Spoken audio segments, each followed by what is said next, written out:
구독, 좋아요, 알림 설정 부탁드리겠습니다. 안녕하세요. 통풍 전도사 털보이사 김진균입니다.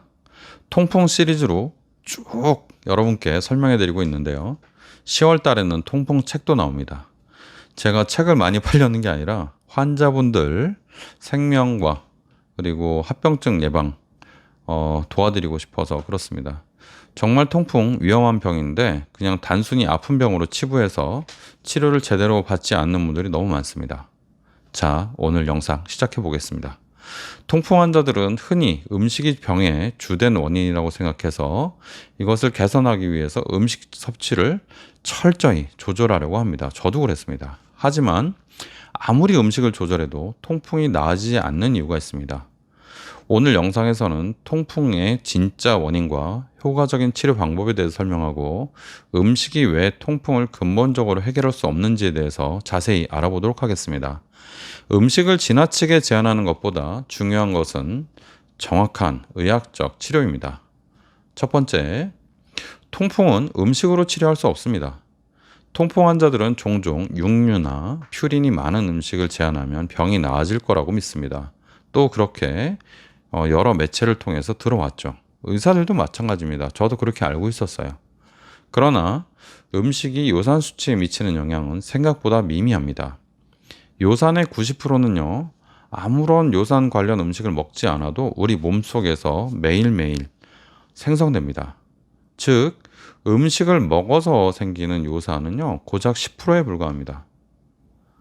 자연적으로 몸 안에서 저절로 생기는 게 90%, 음식을 먹어서 생기는 게 10%. 따라서 음식을 그냥 관리 안 하고 보통 먹는 사람하고 음식을 철저히 관리하는 사람하고는 차이가 많이 해봐야 5% 정도 난다고 봐야죠.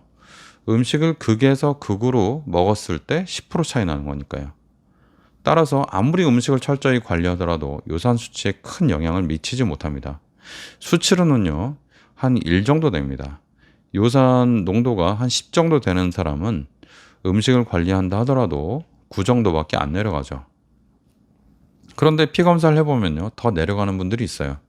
그것은 요산 수치 자체가 굉장히 변동성이 심하기 때문에 일시적으로 보이는 것이지 평균 요산 수치는 많이 내려가지 않습니다.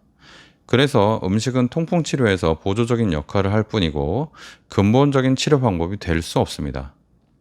두 번째 중요한 내용입니다. 극단적인 식이요법은 오히려 건강을 해칠 수 있습니다. 많은 통풍 환자들이 퓨린이 포함된 음식을 철저히 배제하고 극단적인 채식, 저도 그랬거든요. 특정 음식만을 섭취하는, 그러니까 탄수화물 같은 거요. 극단적인 식이요법을 시도합니다. 그러나 이런 방식은 오히려 건강에 해로울 수 있습니다. 한 가지 음식만을 섭취하거나 필요한 영양소를 제한하는 것은 영양 불균형을 초래해서 몸을 쇠약하게 만들 수 있습니다. 실제로 저는요, 과거에 통풍이 한참 있을 때요, 몇 달 동안 고기 한 점도 먹지 않고 그러니까 탄수화물하고 채식만 이렇게 해봤지만 통풍이 더 악화되었었습니다. 그래서 그런 경험도 말씀드렸었죠. 극단적인 식이요법은 건강을 해칠 뿐만 아니라 통풍 치료에도 오히려 도움이 되지 않습니다. 세 번째, 통풍의 주된 원인은요, 신장의 요산 배출 문제죠. 그래서 이 통풍의 주요 원인이 음식에 있다고 생각하는데 그렇지 않습니다. 실제로는 신장의 요산 배출 기능에 문제가 되어서 요산 수치가 높아지는 것이 주 원인이죠. 음식과 직접적인 관계가 있는 것이 아니라 간접적인 관계가 있습니다. 또 아까 1번에서 말씀드렸듯이 그렇게 퍼센트가 많이 높질 않아요.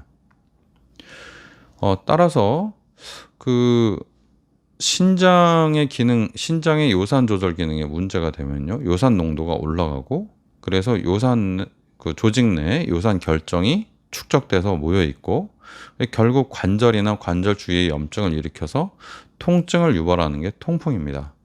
그래서 통풍을 근본적으로 치료하려면요, 신장의 요산 배출 기능을 개선하고 요산 수치를 낮추는 그런 근본적인 치료를 해야 되는데 우리 신장의 기능을 근본적으로 영원히 바꿀 수는 없기 때문에 요산 수치를 낮추는 우리 신장에서 요산 배출을 원활하게 한다든지 아니면 요산이 생성이 덜 되게 하는 그런 요산 수치를 낮추는 약물 치료가 필요한 것이죠. 근본적인 원인은 우리가 어떻게 하지 못하지만 그 요산의 농도는 우리가 개선할 수 있다는 얘기입니다. 네 번째, 음식에 지나치게 집중하는 것은요, 통풍 치료의 본질을 흐립니다. 환자들은요, 저도 그랬는데요, 초기에 음식에 너무 많은 신경을 쓰는 경향이 있습니다. 물론 음식 관리가 어느 정도 도움이 될 수 있지만 통풍 치료에서 가장 중요한 것은 요산 수치를 효과적으로 조절하는 것입니다. 통풍의 본질은 요산 대사에 문제가 생겨 발생하는 병이고, 음식을 잘못 먹어서 생기는 것은 아주 미미하거나 거의 없다고 봅니다. 저처럼 이렇게 이렇게 약간 비만하고 또 저보다 훨씬 더 비만하고 그런 분들이 주로 통풍이 걸린다고 생각하는데요. 그렇지 않고 빼빼 마른 분도 통풍이 많이 있어요. 통풍의 본질은 신장 기능에 문제가 있어서 발생하는 것이다. 음식 때문에 여러분이 잘못해서, 여러분이 잘못 먹어서, 여러분이 폭식해서 기름진 것만 먹어서, 맛있는 것만 먹어서 생긴 게 아니라는 거죠. 중요한 것은 그래서 음식 때문에 생긴 게 아니라는 것을 깨닫고 여러분들이 그 통풍 수치, 그러니까 요산 수치를 약으로 안정적으로 유지한다 그런 개념이 중요한 겁니다. 다섯 번째, 통풍은요, 효과적인 약물 치료가 이미 나와 있습니다. 오늘 요약을 해드리면요, 통풍은 음식만으로 완치될 수 없습니다. 신장의 요산 배출 문제 또는 요산 과다 생성 문제를 해결하고 적절한 약물 치료를 통해서 요산 수치를 관리하는 것이 통풍 치료의 핵심입니다. 음식을 그래서 지나치게 제한하기보다는 의학적 치료에 집중하는 것이 중요합니다. 음식의 치중에서는 통풍을 제대로 고칠 수가 없고 잘못하면 몸이 더 나빠질 수 있습니다. 오늘 영상 여기까지입니다. 감사합니다. 통풍전도사 털보이사였습니다.